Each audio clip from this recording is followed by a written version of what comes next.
একটি ঘনবসতিপূর্ণ গ্রাম, চারিদিকে জমে থাকা উৎসুক মানুষের ভিড় আর বাতাসে এক অদ্ভুত উত্তেজনা। হঠাৎই নীরবতা ভেঙে একের পর এক আছাড় মারার শব্দ।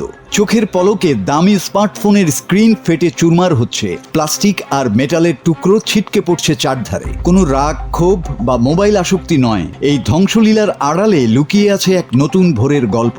একসাথে ৫৫টিরও বেশি সচল স্মার্টফোন পিটিয়ে গুড়িয়ে দিল গ্রামেরই একদল তরুণ। কিন্তু কেন এই অদ্ভুত কাণ্ড?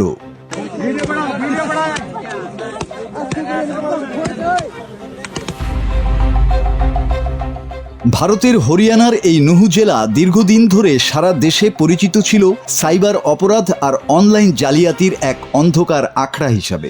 ওটিপি জালিয়াতি থেকে শুরু করে ভুয়া কল, ডিজিটাল অপরাধের এক চোরাবালিতে তলিয়ে যাচ্ছিল এখানকার যুব সমাজ। কলঙ্কময় এক বদনাম ছড়িয়ে পড়ছিল পুরো অঞ্চল জুড়ে।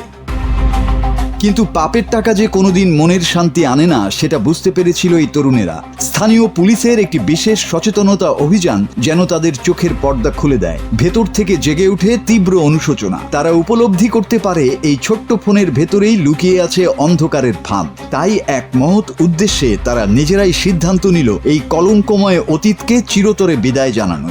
পুরো পঞ্চায়েতের সামনে দাঁড়িয়ে সবাই মিলে একযোগে আছাড় মেরে ভেঙে ফেলল নিজেদের আয়ের সেই অবৈধ মাধ্যম স্মার্টফোনগুলো। এটি কেবল ফোন ভাঙা নয়, এটি ছিল অপরাধের দুনিয়াকে বিদায় জানিয়ে আলোর পথে ফেরার এক ঐতিহাসিক প্রতীকী শপথ। যুবকরা বুক ফুলিয়ে জানালো, আর নয় জালিয়াতি, এবার আমরা সততার রুজি রুটিতে বাঁচব। একটি ছোট্ট গ্রামের যুবকদের এই সাহসী পদক্ষেপ পুরো সমাজের সামনে এক অনন্য দৃষ্টান্ত হয়ে রইল। অপরাধের হাত থেকে মুক্ত হয়ে এক নতুন মর্যাদাপূর্ণ জীবনের দিকে এগিয়ে যাওয়ার এই লড়াইয়ে শেষ পর্যন্ত জয় হলো সততার। মাসুদ হাসান, বাংলা টিভি।